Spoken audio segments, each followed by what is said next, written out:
अस्सलाम वालेकुम नाज़रीन, हमेशा की तरह हम दोनों भाई आपकी खिदमत में हाजिर हैं एक बहुत ही खौफनाक वाक़े के साथ। लेकिन उससे पहले नाज़रीन का हम शुक्रिया अदा करना चाहते हैं क्योंकि आजकल हमें बड़े बड़े अच्छे कमेंट्स आ रहे हैं जी। हाँ जी, माशाल्लाह वो फुल मोटिवेशन हमें मिल रहा है बिल्कुल। और दिल करता है कि अपना और ज़ोरों शोर से अच्छा काम किया जाए। हाँ जी, बिल्कुल। तो इसलिए आज का वाक़या भी बड़ा मैं मज़ेदार सुनाने वाला हूँ। अच्छा, हाँ जी, लेकिन उससे पहले ना माजिद भाई हमें लास्ट वीडियो में ना एक मैसेज आया था, अच्छा। कमेंट आया था हमें एक ना, वो मियाँ नासिर साहब वाली की थी हम लोगों ने। मियाँ नासिर साहब वाली, वो जो उनके हम इलाके में करके आए हैं ना, हाँ जी, जी। उस पे एक कमेंट आया था हमारा, एक बहन ने किया था। हुँ, तो वो पूछ रही थी कि ये जगह कहाँ पे है। हुँ। तो ये जगह जी मैं आपको अगर बताऊँ ना तो लाहौर रावी दरिया के पास है। हुँ। लेकिन एग्जैक्ट लोकेशन हम लोग इसलिए नहीं बता सकते क्योंकि पता माजिद भाई हाँ जी, हमें मना वो किया गया था। मियाँ साहब ने मना किया था हाँ कि जी, मेरी एग्ज़ैक्ट जगह नहीं आपने हाँ बतानी। जी।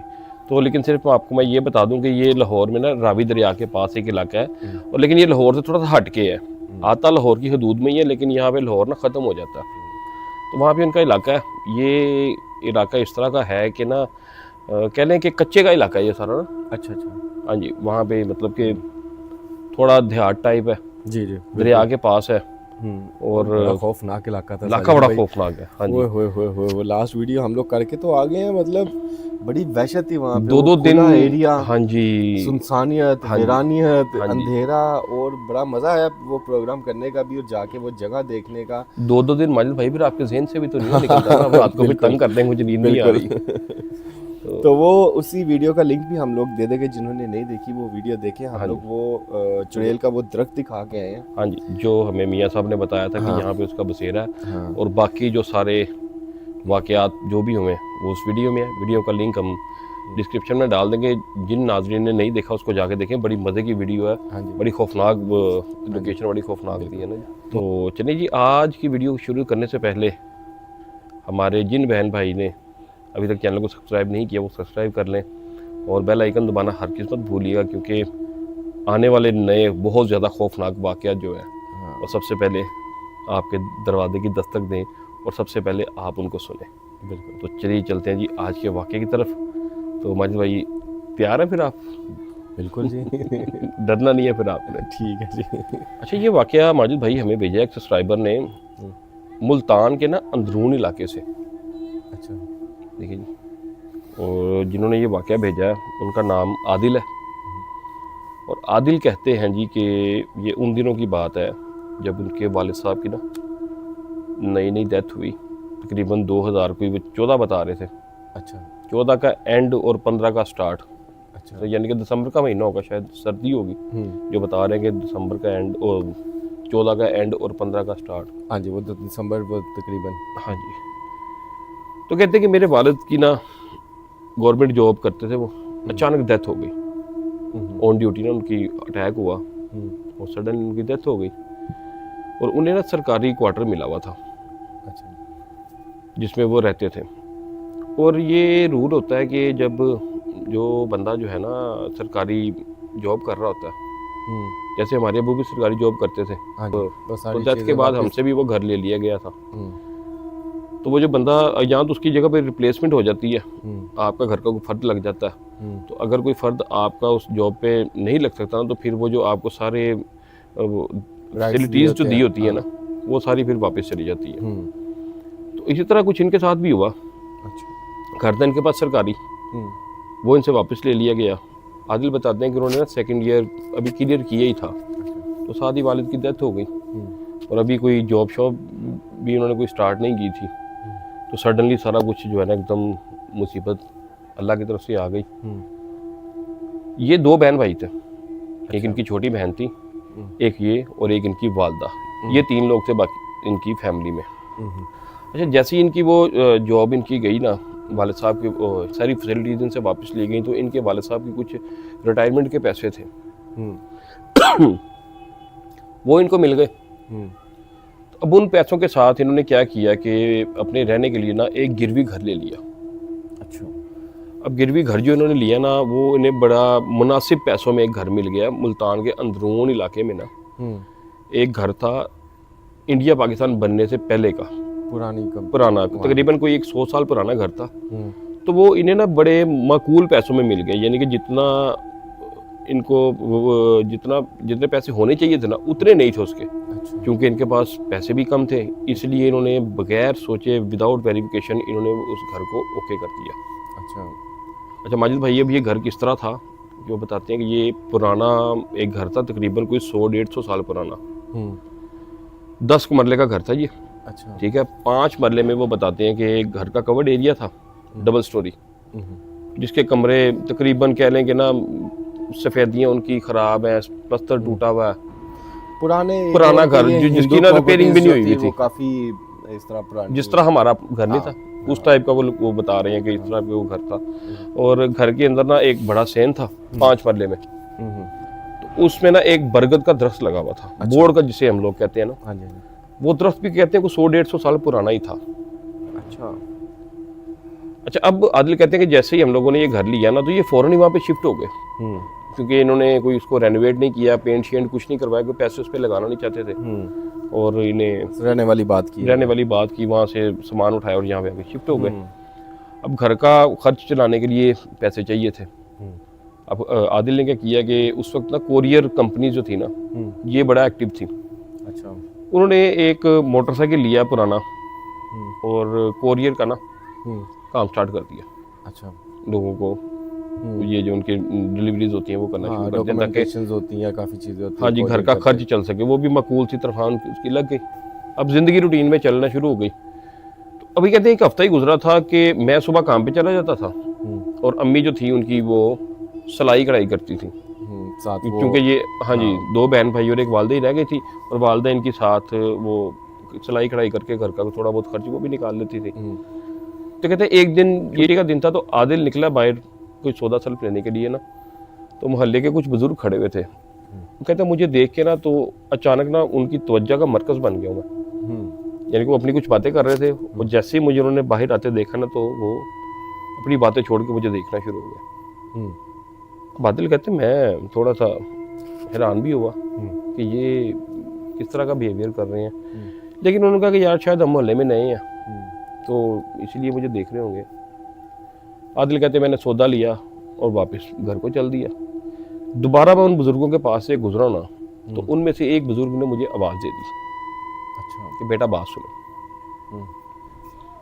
आदिल कहते मैं चला गया पास, जी हुक्म करें जी। कहते कि बेटा आप लोग कहाँ से आए हैं? उसने बताया जी मैंने अपना पुराने मोहल्ले का, जहाँ से हम लोग आए थे इलाके का, वहाँ का बताया। तो उन्होंने पूछा आप कितने लोग हैं? हमने बता दिया जी कि 3 लोग हैं, मेरे वालिद साहब की डेथ हुई और हम लोग सडनली हमें यहाँ पे शिफ्ट करना पड़ा। तो बुजुर्ग कहते हैं कि ये जो घर तुमने लिया है, तुम्हें इसके बारे में कुछ पता है? अच्छा। अब आदिल कहता है मैं पहले तो डर गया कि शायद कोई रोले वाला रफड़ का कोई चक्कर तो नहीं है, कि यानी कि हमारे जो पैसे हैं कहीं वो तो नहीं मर गए, डूब गए। हाँ जी, कि हमने कोई रफड़ वाला घर तो नहीं ले लिया। तो कहता है मैंने उन्हें कहा जी नहीं जी, आप क्या कहना क्या चाहती हैं? उसने कहा बेटा सिर्फ तुम ये बताओ तुमने इस घर को पहले वेरीफाई किया, ये घर किसका है, क्या मामला आता है यहाँ पे, तुमने कुछ पता किया? कहा जी नहीं हमने तो नहीं किया। उन्होंने कहा कि इस घर में ना 50 साल पहले एक बुजुर्ग रहता था जिसका नाम दरवेश बाबा कुछ करके था। अच्छा। तो कह रहे वो इस घर में रहता था, वो दरवेश और इस घर के कुछ कमरे जिन्नात के कब्जे में थे। अच्छा। और वो आज भी उन्हीं के कब्जे में है। अच्छा। अब आदिल कहता है मैंने जब उनकी ये बात सुनी ना, तो मुझे थोड़ी हंसी भी आई। तो मैंने उनकी बात को ना इग्नोर भी कर दिया कि यार पता नहीं शायद हमें डरा रहे हैं। और 2014 में कौन से जिन्नात और क्या बात कर रही हैं ये? 2014 में जब हम लोग कोई वाकया सुनते थे ना, तो पता चलता था 1990 में, 1980 में। हाँ जी। तो करंट वक्त में अभी भी कोई 2025 का वाकया सुनाते हैं तो यही बात आती है यार, 2025 में ये चीज़ें बिल्कुल सही बात कह रहे हैं। हाँ जी। तो कहते कि मैं उसकी बात सुनी करके तो घर आ गया। अब आदिल कहते हैं कि मेरी अम्मी के पास कुछ औरतें ना कपड़े सिलवाने के लिए आई। हमने बाहर एक घर का ना बोर्ड लगा दिया कि यहाँ पे लेडीज़ सिलाई और कढ़ाई का काम किया जाता है। तो अम्मी से कुछ औरतें आई कपड़े सिलवाने के लिए, तो यही सेम बात उन्होंने भी अम्मी को की। अच्छा। कि ये जो आपके बाहर ये दरख्त जो लगा हुआ ना, ये और इस घर के कुछ कमरे दरवेश बाबा जो यहाँ पे 50 साल पहले रहता था, ये जिन्नात के कब्जे में थे। आदिल चूँकि एक लड़का था तो उसे शायद इन चीज़ों से डर नहीं लगा, लेकिन उसकी वालदा जो थी ना वो और उसकी छोटी बहन वो इस चीज़ से खौफ खा गए। अच्छा। अब जो दरवेश बाबा थे ना, ये इनका काम क्या था कि ये जिन्नात को काबू करने के ना चक्कर में चिल्ले काटते थे। ओह, अच्छा अच्छा अच्छा अच्छा। और एक दिन क्या हुआ कि चिल्ला उल्टा हुआ, बजाय जिन को काबू करने के ये उनके कब्जे में चले गए। फिर एक दिन मोहल्ले के लोगों ने बताया कि उनकी लाश यहाँ पे उल्टी टंगी हुई इसी दरख्त के, बरगद के दरख्त के पास से मिली थी। यानी कि बरगद के दरख्त पर उनको मार के उल्टा लटका दिया गया था। अच्छा। और किसने लटकाया आज तक कुछ उन्हें पता ही नहीं लगा इस चीज़ का। अच्छा माजिद भाई, ये आदिल तो चला जाता था काम पे, और उसकी वालदा और उसकी छोटी बहन जो थी ना मरियम, अक्सर क्या करती थी कि उसकी वालदा बाहर जो सेम था ना वहाँ पे कपड़े सीती थी, मशीन अपनी रख के, क्योंकि सर्दियों में धूप शूप बंदा बैठ जाता। और जो ये मरियम थी ना, ये अक्सर उस दरख्त के नीचे जाके बैठती थी। ठीक है, या ये उस दरख्त के नीचे बैठती थी, या ये ऊपर वाले फ्लोर पे जो खाली कमरे थे ना वहां पे जाके बैठती थी। अच्छा। तो इसकी अम्मी ने कई दफा उसे मना भी किया कि बेटा तुम ना खुले बाल छोड़ के दरख्त के नीचे बैठ जाती हो, तो लड़कियों का दरख्त के नीचे बैठना इस तरह ठीक नहीं है। और ऊपर कमरों में भी ना जाया करो अकेले। तो वो कहती अम्मी ऊपर मैं जाके ना नमाज पढ़ती हूँ। अच्छा। ऊपर वाले कमरों में मैं नमाज पढ़ती हूँ, मुझे वहाँ पे शोर ये चीज़ें ना जो है डिस्टर्ब नहीं करती। तो अक्सर ना इन्हें घर में ना किसी के होने का एहसास होता था। जिस तरह के कभी ये दोनों माँ बेटी नीचे बैठी हुई तो उनको लगता था कि जैसे ऊपर खिड़की में ऊपर वाले फ्लोर से इनको कोई देख रहा है। अच्छा। हाँ जी। तो जब इन्होंने ऊपर देखना करना तो वहाँ पे कोई नहीं होता था। एक दिन क्या होता है कि जो आदिल है ना, ये अपने काम से वापस आता है तो रात को देखता है कि मरियम जो है ना उस कमरे में बैठी होती है जहाँ पे टीवी लगा हुआ। अच्छा। और ना ये हंस हंस के ना किसी से बातें कर रही है। तो आदिल कहता है पहले तो मैं समझा कि शायद कोई होगा जिससे बात कर रही है, क्योंकि ये जिस तरफ मुंह करके बैठी थी ना, टीवी उस तरफ नहीं था, टीवी इसके पीछे वाली दीवार पे था। अच्छा, मतलब ऑपोजिट उसके टीवी लगा हुआ था, और ये यानी कि मेरे पीछे टीवी लगा हुआ है और मैं ऐसे आगे हंस के किसी से बात कर रहा हूँ। तो आदिल कहता मैं अंदर गया हूँ देखने के लिए कि ये किससे बात कर रही है, अम्मी तो नीचे है। तो कहता मैं जैसे ही अंदर गया हूँ ना तो मैंने मरियम से पूछा कि किससे बात कर रही हो। तो मरियम ना एकदम हंस पड़ी है। तो हंस के कहती है भाईजान आपको नजर नहीं आ रहा ये सामने खड़ी है जिससे मैं बात कर रही हूँ। अच्छा। तो आदिल कहता है कि सामने खाली दीवार थी। तो मैं समझाऊं कि शायद ये मेरे से मजाक कर रही है। अच्छा। तो लेकिन कहता वो फिर मुझे इग्नोर करके, उसने ये बात कह के मुझे इग्नोर किया और उसके साथ बातें करना शुरू हो गई है, और सेम इसी तरह के जैसे उसके सामने कोई खड़ा हुआ है। तो आदिल कहते मैं कहा यार अभी जो है ना तंग, मैं नीचे आ गया। अक्सर बहनें जो है ना ये भाइयों को इस तरह तंग कहते मैं नीचे आ गया हूँ। मैंने इस बात को ना कुछ ज्यादा सीरियस नहीं लिया। अब यहाँ से वाकयात होना शुरू हुए हैं इनके घर में। अब क्या होना शुरू हुआ है कि एक रात की बात है, मरियम सोई भी है और एकदम उसके कमरे से ना हंसने की आवाज़ें आनी शुरू हो गई, और ऊंची ऊंची हंस रही है और किसी के साथ कह के मार के बातें कर रही है। अम्मी और आदिल भाग के उस कमरे में जाते हैं, देखती हैं तो ये फिर वही अंदाज में किसी से बातें कर रही है और बाकायदा हाथ के ऊपर हाथ मार रही है किसी के, लेकिन कमरे में कोई नहीं है। इतना मतलब हाई हो चुका हुआ था। हाँ जी। तो इसकी वालदा ने उससे पूछा, डांटा किससे बातें कर रही है। तो हमें देख के ना वो आदिल बताते कि एकदम ना रजाई लेके ना तो लेट के सो गई। अच्छा।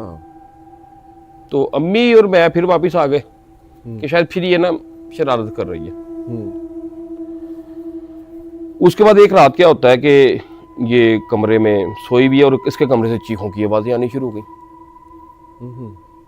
कहते हैं हम लोग कमरे में गए हैं, भाग के देखा तो कमरे में कोई भी नहीं है और आवाज़ इसकी चारों कोनों से आ रही है चीखों की, लेकिन सामने कोई भी नहीं है, ना मरियम है और ना वो भी गायब है वहाँ से। वो भी गायब है, वहाँ पे कोई बंदा ना बशर और ना मरियम, और आवाज़ें चारों कोनों से उसकी चीखने की आ रही।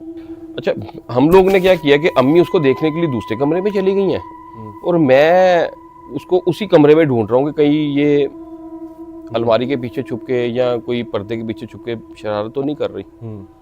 अब कहती हैं कि जैसे ही मैं अलमारी से पीछे हटाऊँ ना, तो मैं जैसे ही पीछे मुड़ूँ ना, तो मैंने देखा मेरे बिल्कुल पीछे जो है ना मरियम खड़ी हुई है और मुझे ऐसे घूर रही है, सीरियस।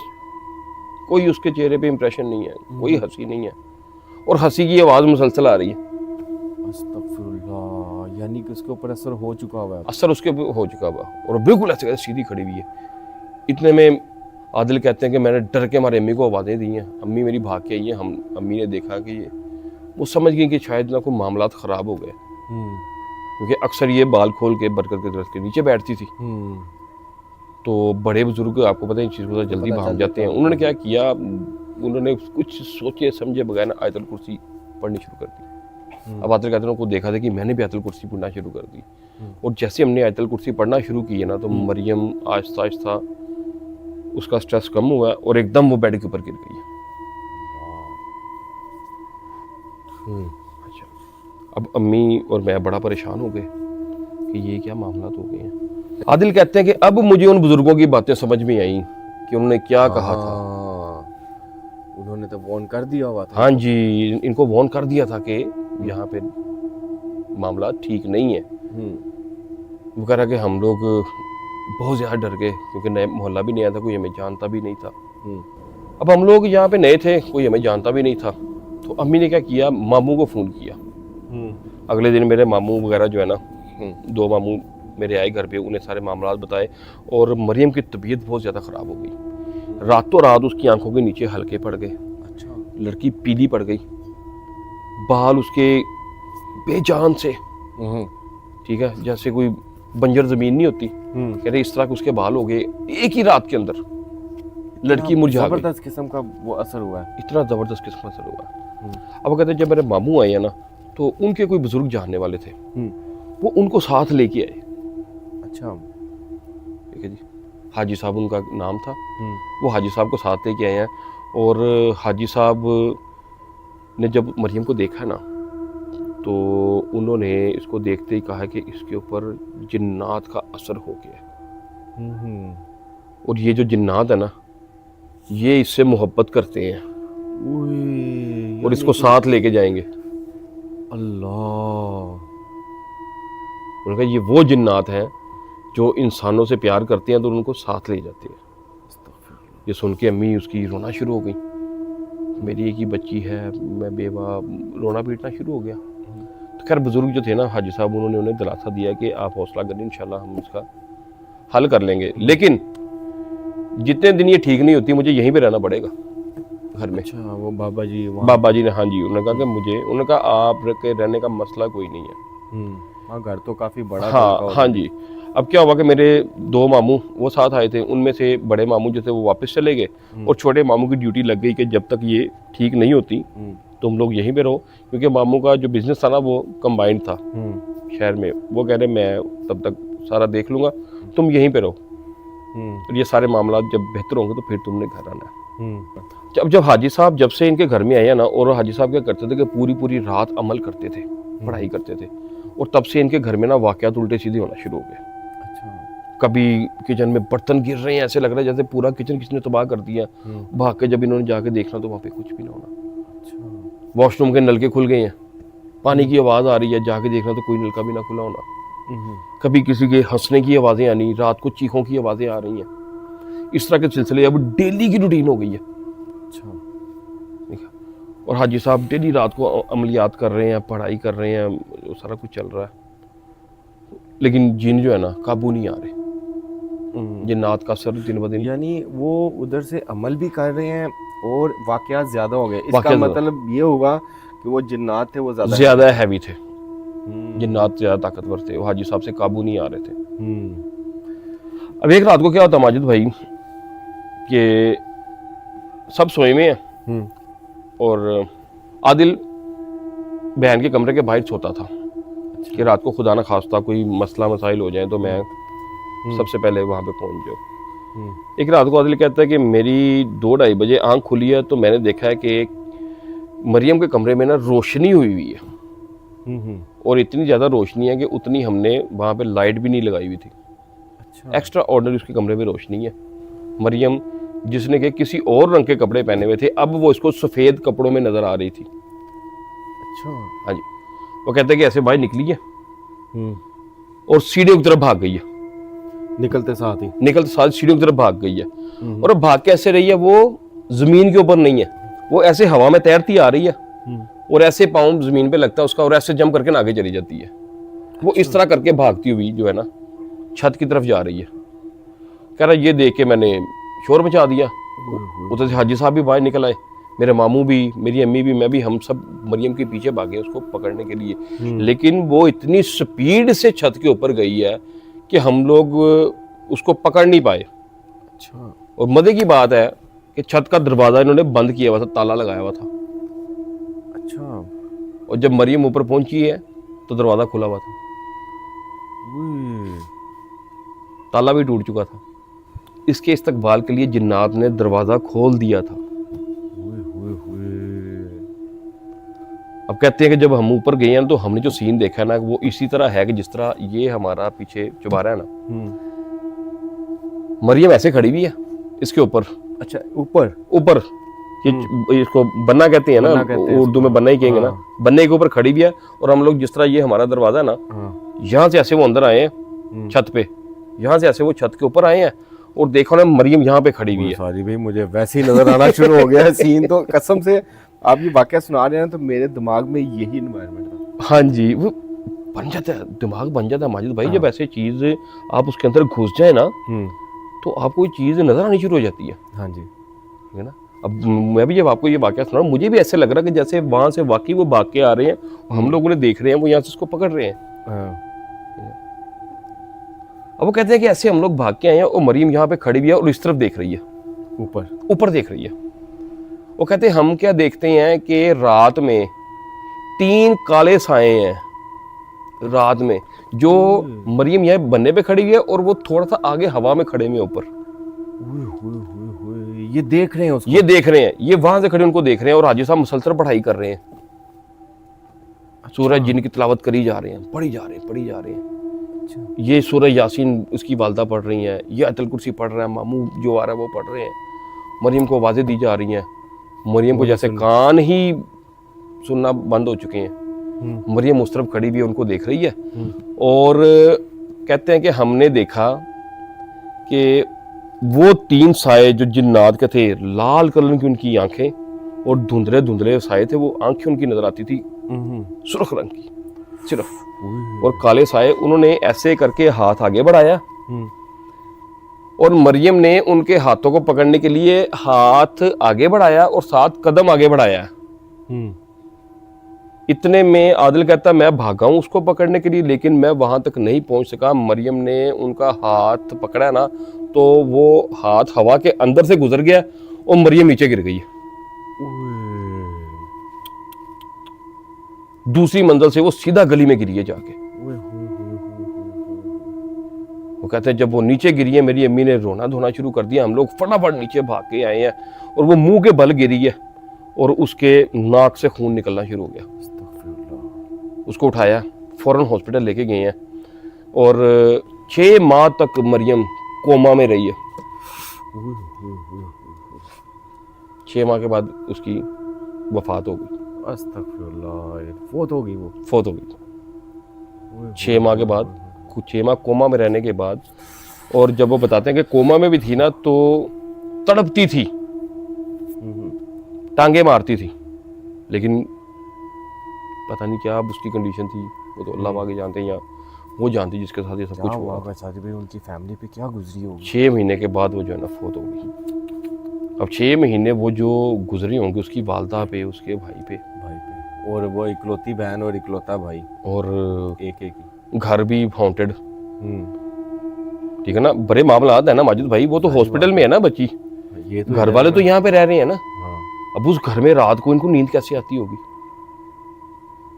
ये सोचने वाली बात तो ये है ना। वाकया तो हमारे तक आ गया, हमने अपने नाज़रीन को भी सुना दिया। अब नाज़रीन आप इस चीज़ को देखें कि 6 महीने उन्होंने उसी घर में गुजारे और क्या वहाँ पे क्या सीन होता होगा पता नहीं। उसके बाद के वाकया तो उन्होंने हमें नहीं बताए, लेकिन पता नहीं उसके बाद कुछ होता होगा या हुआ है, क्या है उसका नहीं पता। लेकिन फिर उन्हीं को वो कहते हैं कि 6 महीने के बाद जब उसकी डेथ हुई है ना, तो हमने ये घर छोड़ के, तो 6 महीने के बाद जब वो बताते हैं कि मरियम की डेथ हो गई ना, तो वो फिर ये घर छोड़ के अपने मामू के घर शिफ्ट हो गए। बड़ा अफसोस हुआ था जी भाई, ये एंड जो था ना, एंड इसका बड़ा खौफनाक था। वो आज भी घर वहाँ पे ही है। वो वहीं पे माजी भाई बड़े घर हैं इस तरह के। 2014 अभी 10 साल पहले की। लाहौर में आजकल एक घर दिखा रहे हैं चबुर्जी में, बड़ा वीडियोस में वो जो है ना कॉमन हुआ हुआ, चबुर्जी में वो घर है, मैंने खुद देखा हुआ। अच्छा माजिद भाई हमारा घर उसके आगे 25% भी डरावना नहीं है। ओए होए, ये किधर है साजिद भाई? राजगढ़ में है। अच्छा हाँ जी, बड़ा आजकल टिकटॉक पे चल रहा, बड़ा खौफनाक है।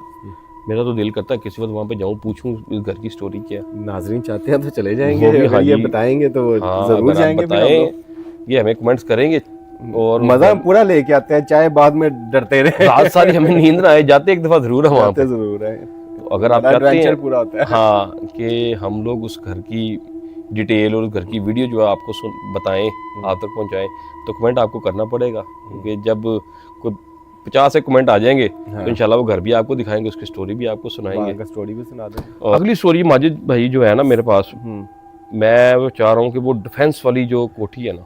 नहीं साजिद भाई, अगली स्टोरी में आपको मैं सुनाऊंगा। अच्छा जी।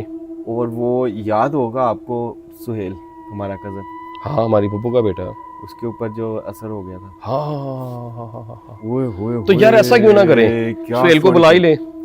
सेल को मैं बुला तो लूं, लेकिन वो कैमरा शाय पर्सन है, कैमरे का आगे बोला नहीं जाएगा। नहीं बोल सकता वो। मैंने उससे बात की थी, मैंने उससे की थी बात, लेकिन वो कहता है मैं बोल नहीं पाऊंगा, मुझे कैमरा ऑन होता है तो मैं ऑफ हो जाता हूँ। नाज़रीन हमारा एक कज़न है, मेरी पप्पू का बेटा है, माजिद का बचपन का दोस्त है।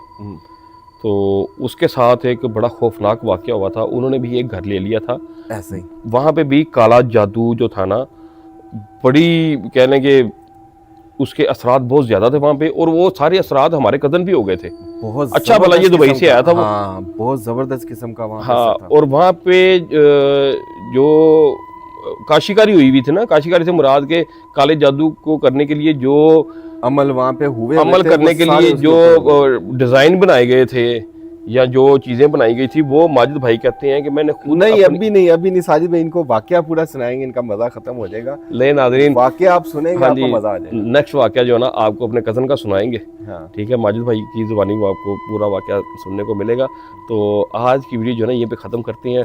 तो आप लोगों ने कमेंट करके लाजमी बताना है कि आज का वाकया आपको कैसा लगा, और आपका कमेंट आती है ना तो हमें बड़ा ही हौसला मिलता है, सीधी जो बात है। हाँ जी बिल्कुल, फिर मज़ीद अच्छा काम करने को दिल करता है। और इसी के साथ ही आज की वीडियो ख़त्म करते हैं। अपना ख्याल रखिएगा, हम दोनों भाइयों को दुआओं में याद रखिएगा। अल्लाह हाफ़िज़।